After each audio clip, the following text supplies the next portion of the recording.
Si tu nais une seule fois, tu mourras deux fois. Et si tu nais deux fois, tu mourras une seule fois. Voici un pays deux fois colonisé, vit aujourd'hui une seule fois en liberté. Pour l'éternité et pour le temps indéfini. La Côte d'Ivoire, colonie israélienne, est prodige à nos yeux. Oui, l'heure vient. Et l'heure est déjà venue où cette nation ivoirienne deviendra une colonie israélienne. Un pays béni, une terre sainte, une terre de grâce, une terre de bénédiction, une terre où Jésus va descendre. Je vous dis la vérité, le jour où Jésus-Christ viendra dans ce monde, le jour où Jésus-Christ reviendra, verra son entrée dans ce monde. Il descendra d'abord en Côte d'Ivoire avant d'aller se révéler à Israël. La Côte d'Ivoire, colonie israélienne, est prodige à nos yeux. Un pays où tous les fils de ce monde viendront séjourner, contempler le mystère de la gloire de l'Esprit de Dieu. Un pays où tout le monde, tous les fils de la terre viendront pour contempler le mystère réel de la connaissance divine. Un pays où les personnes viendront chercher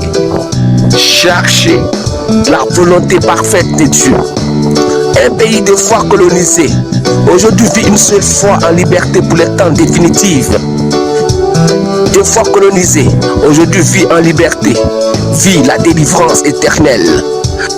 Il est écrit, les gens viendront de partout en Israël pour contempler les bienfaits de Dieu. Et l'heure vient, l'heure est déjà venue, où les gens viendront de partout en Côte d'Ivoire pour se mettre à l'abri de la colère à venir, pour se mettre sous la grâce du trêve. Je vous dis la vérité.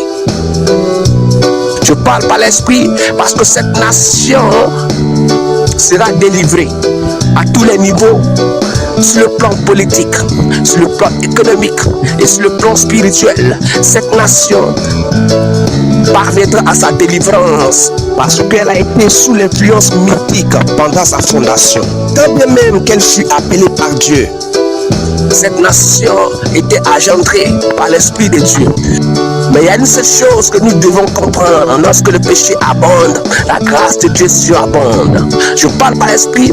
Voici un pays qui a été à la même mise des forces de la franc-maçonnerie depuis la colonisation.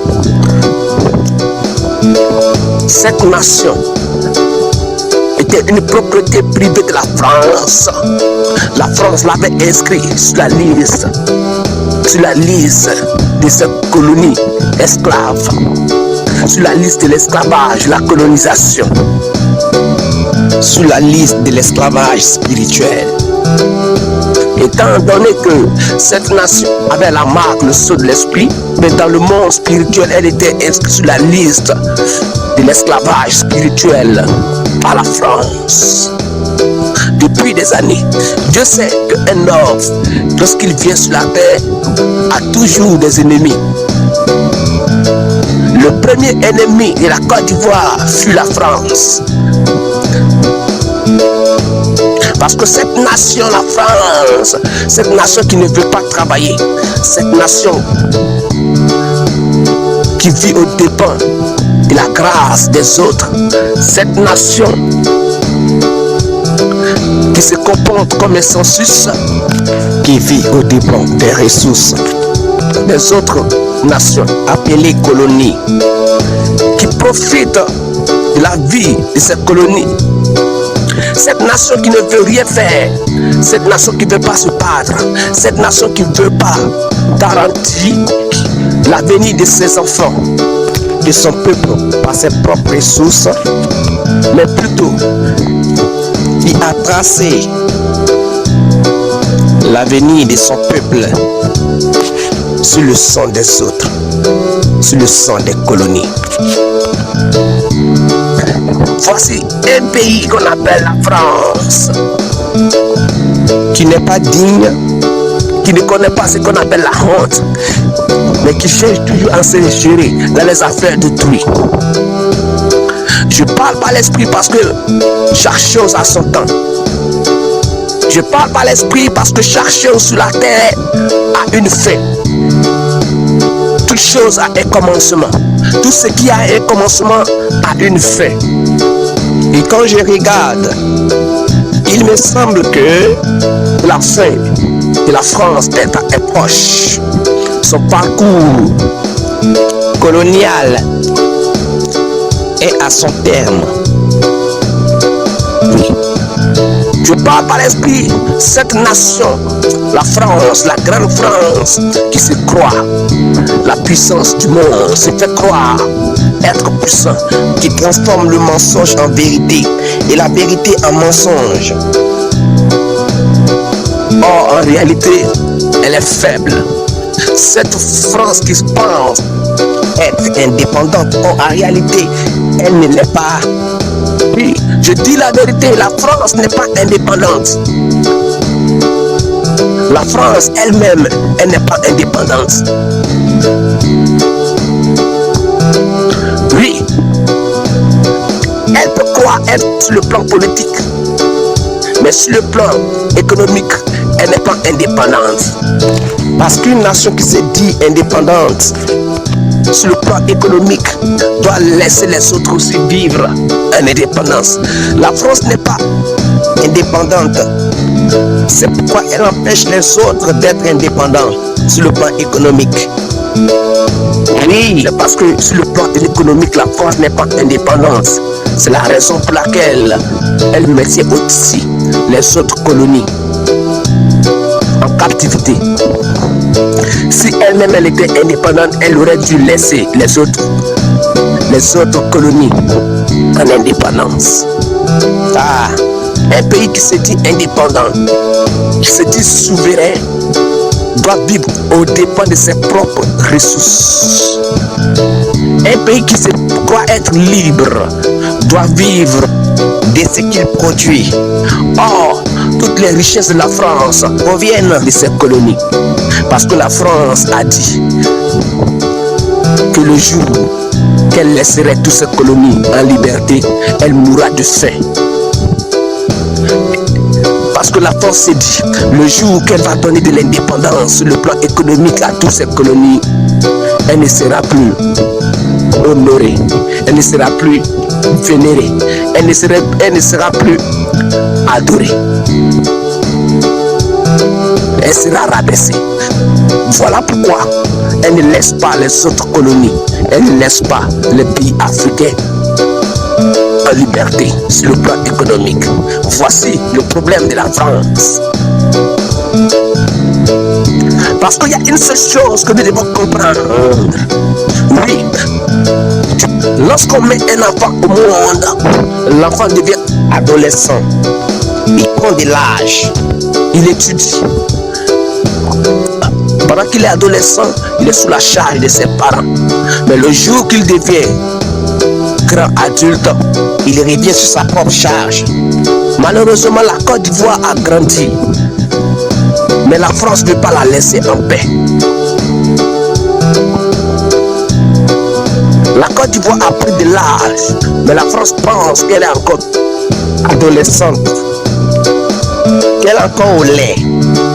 Je parle par l'esprit, parce qu'il faut que toutes choses changent.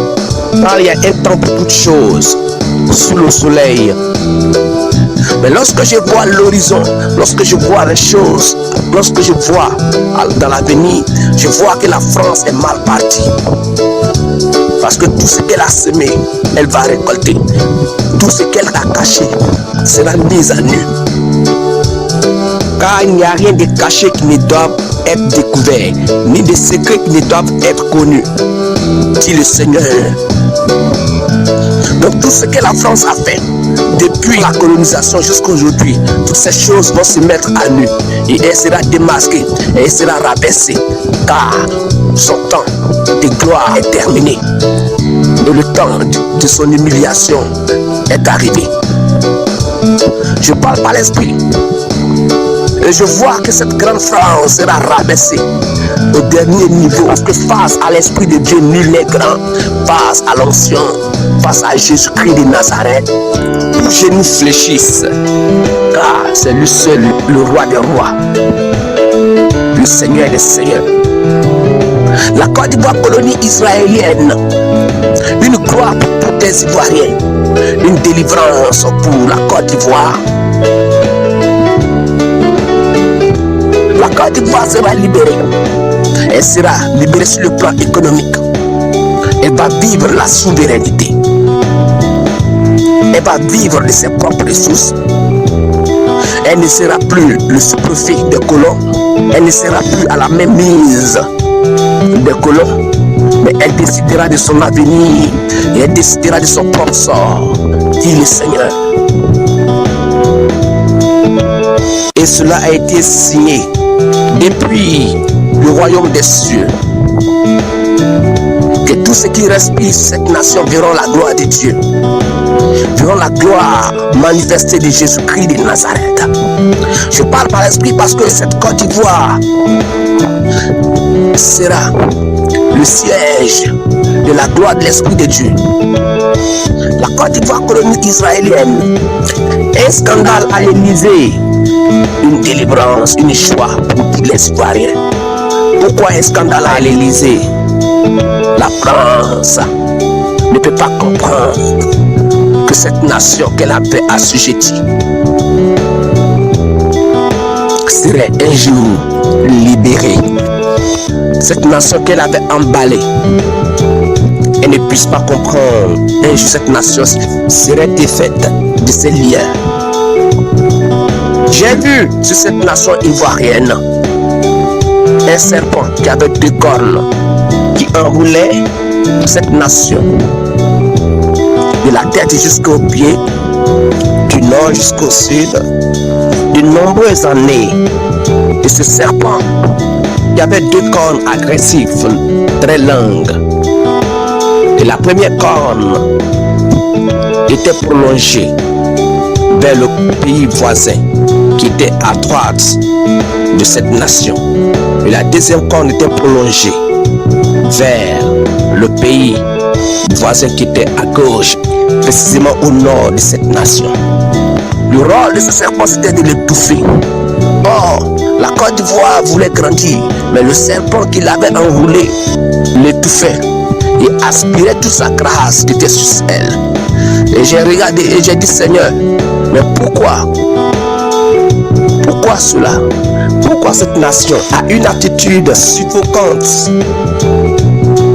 Et Dieu me dit que non, ne t'inquiète pas, car le serpent que tu es en train de voir sera anéanti. Et j'ai vu un ange sortir, semblable à un fils de l'homme, ayant dans sa main une épée à double tranchant. Et l'ange qui était semblable à un fils de l'homme, qui saisissant une épée à double tranchant, frappa la tête de ce serpent qui avait enroulé la Côte d'Ivoire. Il le frappa sur la tête.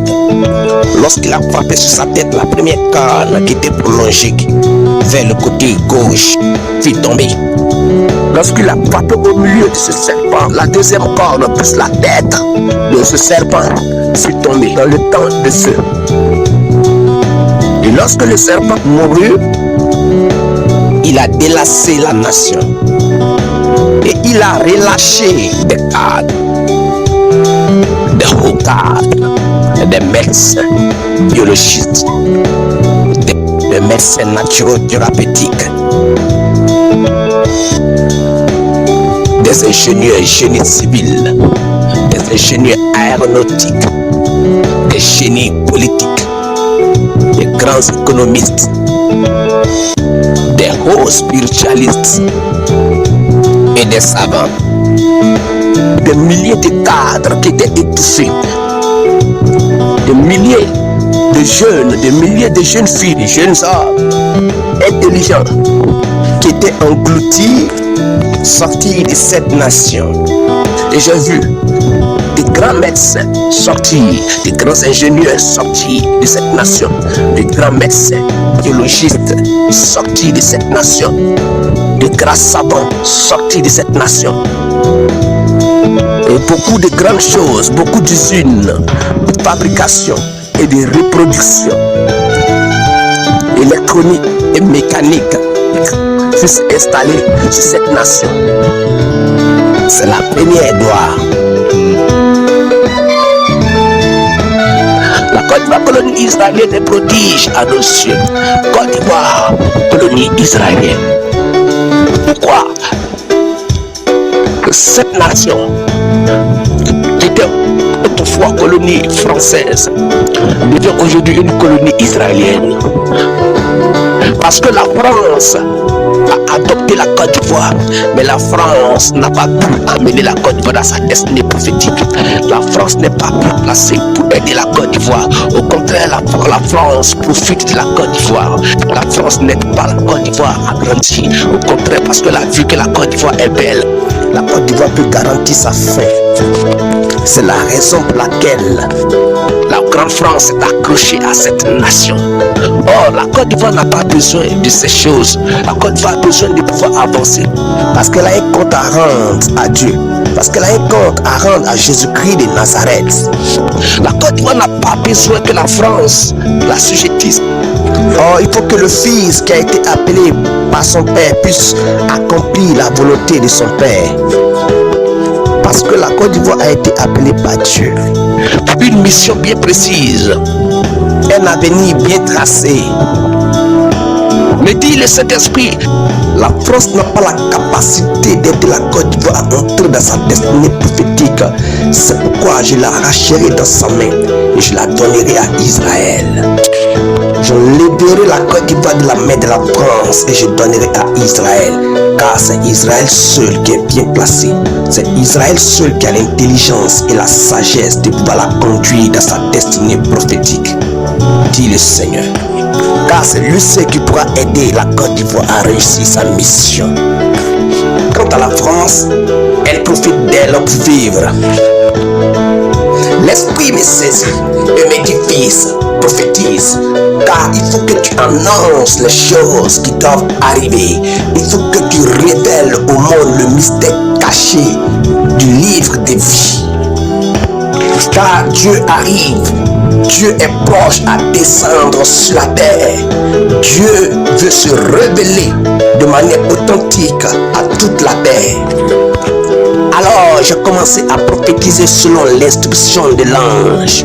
Et quand je me suis mis à prophétiser, j'ai vu un démon sorti du monde des eaux qui avait l'aspect d'une femme, qui est venu spécialement pour m'empêcher de prophétiser. J'ai regardé ce démon. Ce démon avait une haute puissance de séduction. Mais lorsque j'ai regardé, je l'ai examiné selon sa forme et selon sa taille. Il avait une forte puissance de séduction, mais il n'avait pas le pouvoir de m'arrêter à prophétiser.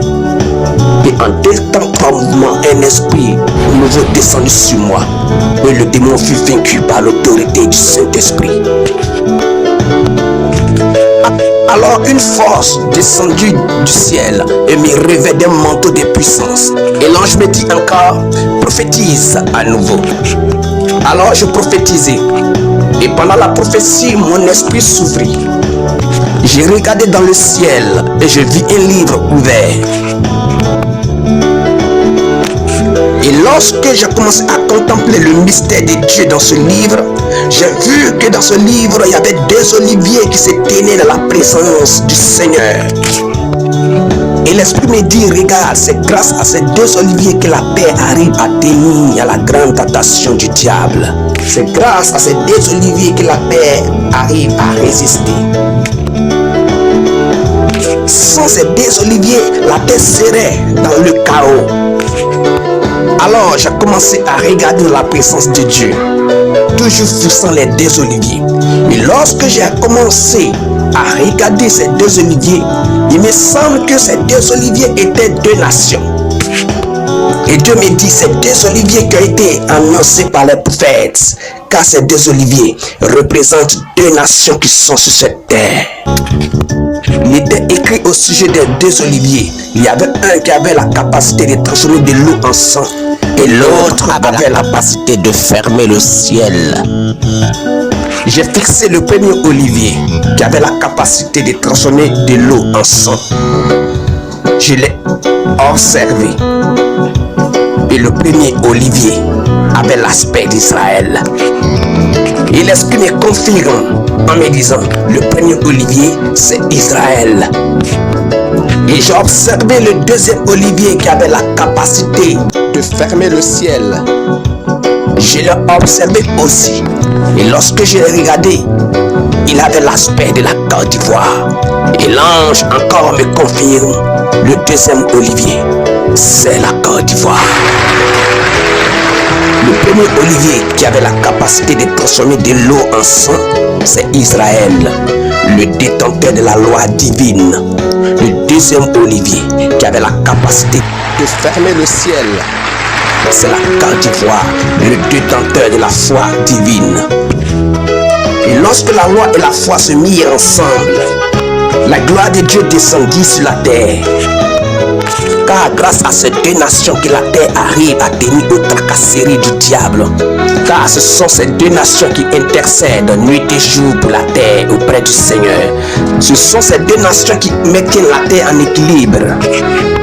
C'est grâce à Israël et grâce à la Côte d'Ivoire que la terre résiste aux puissances des ténèbres, aux mensonges que le diable est en train de prôner sur la terre.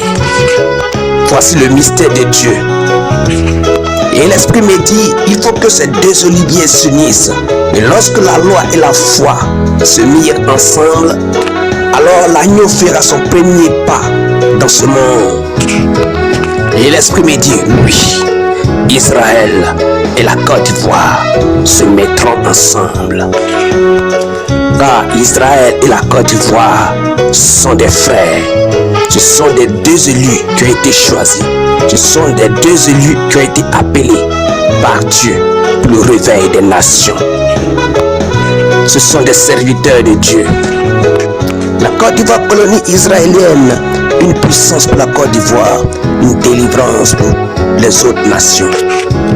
Et lorsque la Côte d'Ivoire et Israël se mettront ensemble, ils se mettront comme un seul homme et ils combattront contre la bête et le dragon et contre tous ceux qui veulent exercer le nouveau ordre mondial.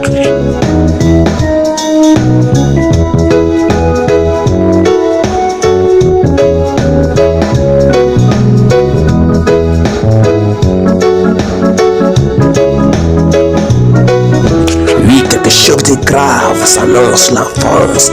Un grand scandale se prépare sur la France car les fils d'Amon et les Ismaélites se mirent ensemble pour liguer la guerre contre la grande tour Eiffel.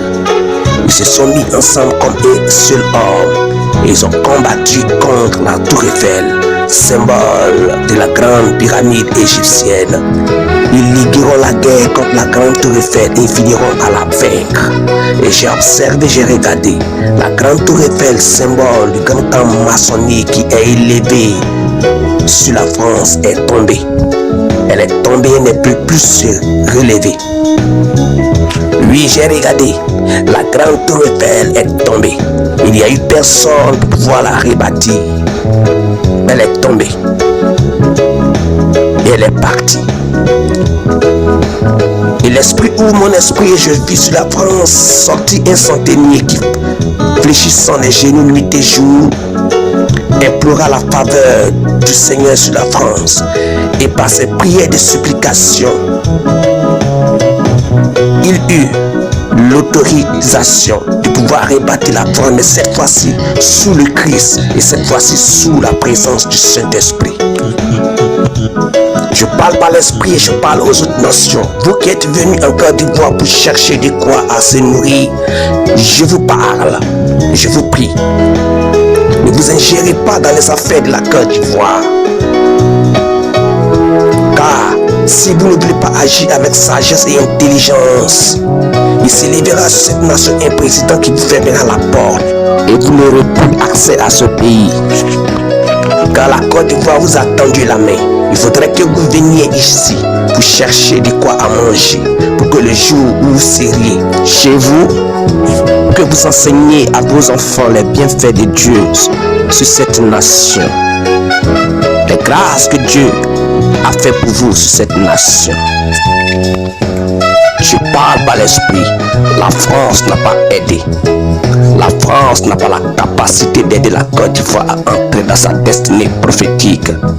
Voilà pourquoi je la arracherai entre ses mains et je la remettrai à Israël. Car c'est Israël seul qui pourra aider la Côte d'Ivoire à entrer dans sa destinée prophétique. Que celui qui a des oreilles pour attendre, attend ce que dit l'Esprit aux églises.